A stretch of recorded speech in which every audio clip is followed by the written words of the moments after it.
Welcome back to my channel. ಹೊಸದಾಗಿ channel ನೋಡ್ತಾ ಇದ್ದರೆ ಸಬ್ಸ್ಕ್ರೈಬ್ ಮಾಡಿಕೊಂಡು ಸಪೋರ್ಟ್ ಮಾಡಿ. ವಾರಾಹಿ ದೇವಿಯ ಆಶೀರ್ವಾದ ಎಲ್ಲರ ಮೇಲೂ ಇರಲಿ ಅಂತ ವಿಡಿಯೋ ಪ್ರಾರಂಭ ಮಾಡ್ತಾ ಇದ್ದೀನಿ.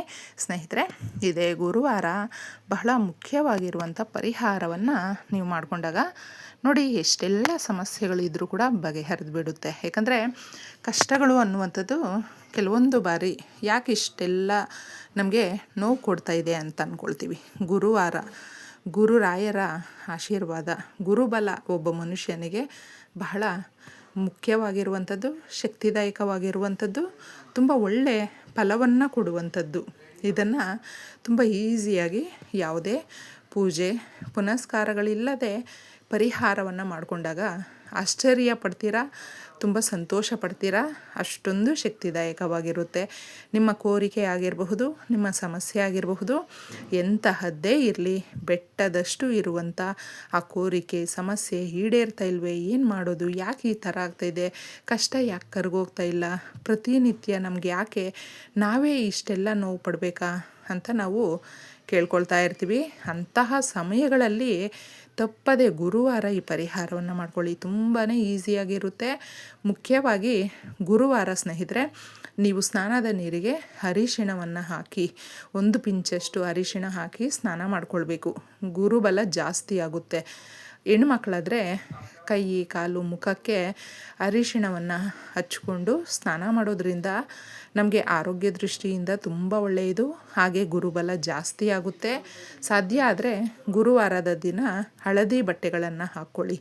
ಅಂದರೆ ಅರಿಶಿಣದ ಬಟ್ಟೆಗಳನ್ನು ನೀವು ಈ ರೀತಿ ಹಾಕ್ಕೊಳ್ಳೋದ್ರಿಂದ ನಿಮ್ಮ ಸಮಸ್ಯೆಗಳು ಬೇಗ ಬಗೆಹರಿಯುತ್ತೆ.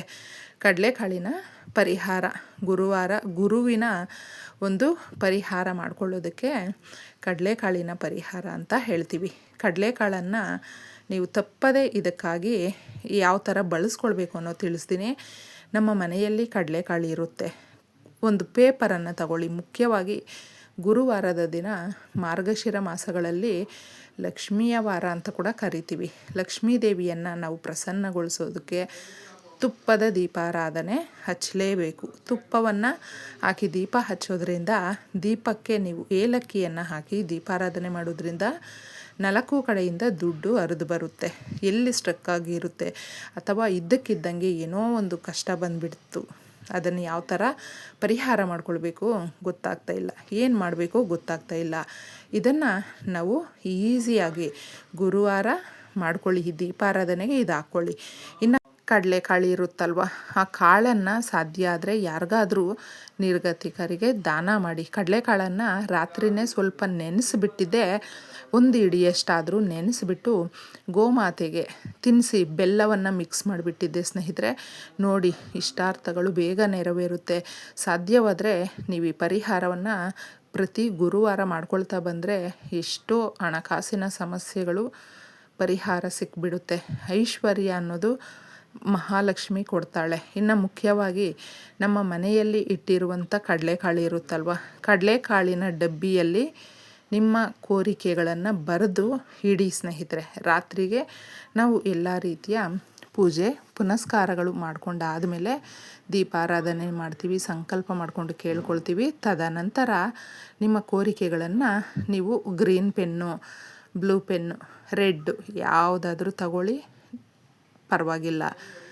ನಿಮ್ಮ ಇಷ್ಟದ ದೇವರನ್ನು ನೆನೆಸ್ಕೊಳ್ತಾ ಈ ರೀತಿ ಸಮಸ್ಯೆಗಳಿದೆ, ಈ ರೀತಿ ಅಥವಾ ಕೋರಿಕೆಗಳಿದೆ, ಯಾವುದೇ ಇರಬಹುದು, ಅವುಗಳನ್ನು ಹೇಳ್ಕೊಳ್ತಾ ಬರೀಬೇಕು.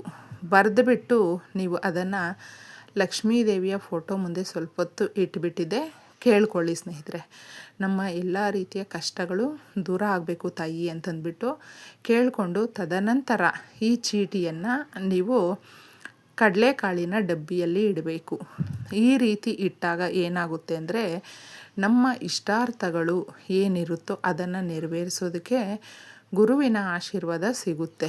4 ಕಡೆಯಿಂದ ಯಾವುದೇ ರೀತಿಯಾದಂಥ ಸಮಸ್ಯೆಗಳು ಬರೋದಿದ್ರೂ ಕೂಡ ಅದನ್ನು ಸ್ಟಾಪ್ ಮಾಡಿಸುತ್ತೆ. ತುಂಬ ಒಳ್ಳೆ ರೀತಿಯಲ್ಲಿ ನಮಗೆ ರಿಸಲ್ಟನ್ನು 1 ವಾರದಲ್ಲೇ ತೋರಿಸುತ್ತೆ. ಅಂದರೆ ನಾವು ಏನು ಕೋರಿಕೆಗಳು ಬರೆದಿರ್ತೀವಿ ನೋಡಿ, ಅದು ನೆರವೇರುವಂಥ ಎಲ್ಲ ರೀತಿಯ ಸೂಚನೆಗಳು ಅನ್ನೋದು ತಪ್ಪದೇ ಸಿಗುತ್ತೆ. ಇದನ್ನು ನಂಬಿಕೆ ಇಟ್ಟು ಮಾಡಿಕೊಳ್ಬೇಕು. ನಂಬಿಕೆ ಇಲ್ಲದೇ ಇದ್ದರೆ ಮಾಡ್ಕೊಳ್ಳೋದಕ್ಕೆ ಹೋಗಬೇಡಿ ಸ್ನೇಹಿತರೆ. ಈ ಪರಿಹಾರವನ್ನು ಮಾಡಿಕೊಳ್ಳುವಾಗ ಯಾರಿಗೂ ಅಷ್ಟೇ ನೀವು ತಿಳಿಸೋದಕ್ಕೆ ಹೋಗಬೇಡಿ. ಯಾಕಂದರೆ ನಾವು ಎಷ್ಟು ಕೋರಿಕೆಗಳು ಬರ್ಕೊಳ್ಬೇಕು ಅನ್ನೋದು ಡೌಟ್ ಬರುತ್ತೆ. ಬಹಳ ಮುಖ್ಯವಾಗಿರುವಂಥದ್ದನ್ನು ಒಂದೇ ಒಂದು ಕೋರಿಕೆಯನ್ನು ಬರ್ಕೊಳ್ಳಿ. ಯಾಕಂದರೆ ನಾವು ಒಂದು 10 ಕೋರಿಕೆಗಳು ಬರ್ಕೊಂಡು ಅದು ಯಾವುದೂ ಕೂಡ ಸರಿಯಾಗಿ ಆಗ್ತಾಯಿಲ್ಲ, ಅರ್ಧಂಬರ್ಧ ನಿಂತೋಗಿದೆ ಅಂತ ಹೇಳಿದ್ರೆ ತುಂಬ ನೋವಾಗುತ್ತೆ. ಅಕಸ್ಮಾತ್ ನೀವು ಆ ಥರ ಆಗದೇ ಇದ್ದರೆ ಇದನ್ನು ಪೂರ್ತಿಯಾಗಿ ಒಂದೇ ಒಂದು ನಮ್ಮ ಜೀವನಕ್ಕೆ ಬಹಳ ಮುಖ್ಯವಾಗಿರುವಂಥ ಕೋರಿಕೆ ಇದಾಗಿದೆ ಅಂತಂದ್ಬಿಟ್ಟು ಹೇಳಿಬಿಟ್ಟಿದ್ದೆ. ಕೇಳಿಕೊಂಡು ಬರ್ಕೊಳ್ಳಿ. ಬರೆದುಬಿಟ್ಟು ಕಡಲೆಕಾಳಿನ ಡಬ್ಬಿಯಲ್ಲಿ ಇಟ್ಬಿಡಿ. ಇದನ್ನು ಒಂದು ವಾರ ಇಡಬೇಕು ಸ್ನೇಹಿತರೆ. ಒಂದು ವಾರ ಇಟ್ಟು ತದನಂತರ ನೀವು ಅದನ್ನು ತೆಗೆದುಬಿಟ್ಟು ಕ್ಲೀನಾಗಿ ಯಾರು ತುಳಿದೇ ಇರುವ ಕಡೆ ಚಿಕ್ಕ ಚಿಕ್ಕದಾಗಿ ಪೀಸ್ ಮಾಡಿಬಿಟ್ಟಿದೆ ಒಂದು ಮಣ್ಣಲ್ಲಿ ಮುಚ್ಚಿಬಿಡಬೇಕು. ಸ್ವಲ್ಪ ತೆಗೆದುಬಿಟ್ಟು ಅಕಸ್ಮಾತ್ ಇಲ್ಲ ಅಂತ ಹೇಳಿದ್ರೆ ನೀವು ಅದನ್ನು ಹರಿದುಬಿಟ್ಟು ಸಾಂಬ್ರಾಣಿ ಹಾಕೋ ಥರ ಸುಡಬಹುದು, ತೊಂದರೆ ಇಲ್ಲ.